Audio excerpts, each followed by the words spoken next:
Pour un voyage qui était censé revêtir un caractère essentiellement religieux, voilà un geste très politique. Le pape François, au deuxième jour de sa visite en Terre Sainte, s'est arrêté quelques instants devant le mur de sécurité construit par les Israéliens en Cisjordanie. Il a touché le parpaing et s'est recueilli en signe d'appel à la paix. À Bethléem, lieu de naissance de Jésus dans la tradition chrétienne, il a ensuite fendu la foule dans sa voiture découverte pour gagner la place de la mangeoire où il a présidé une messe devant quelques 10 000 personnes. Nous sommes très heureux, confie cette indienne, même si nous n'avons pas pu avoir de laissez-passer, seuls quelques-uns l'ont eu. Quand Jean-Paul II s'est rendu en Pologne, ça a été le début de la chute du régime socialiste. Donc oui, pourquoi pas, François peut aussi apporter la paix. J'y crois, témoigne cette Argentine.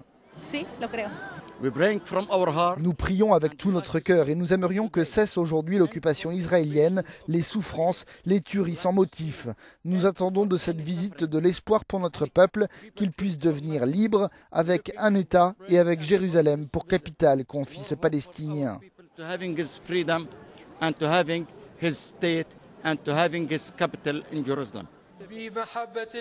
La paix était précisément au cœur du message délivré par le pape. François a même lancé une invitation au président israélien Shimon Peres et à son homologue palestinien Mahmoud Abbas de venir prier ensemble au Vatican pour la paix au Proche-Orient. Autre moment fort de cette messe, l'accolade entre le pape et le président palestinien. François a également évoqué une possible visite à Nazareth lors d'un prochain voyage.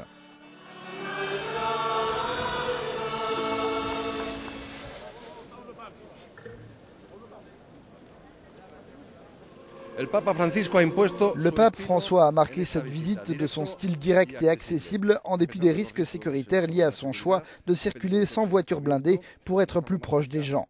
Il voulait ainsi montrer qu'il ne faut pas avoir peur, car c'est la peur, explique le Vatican, qui jette les peuples les uns contre les autres, conclut notre envoyé spécial. Desde Belén, Luis Carballo para Euronews.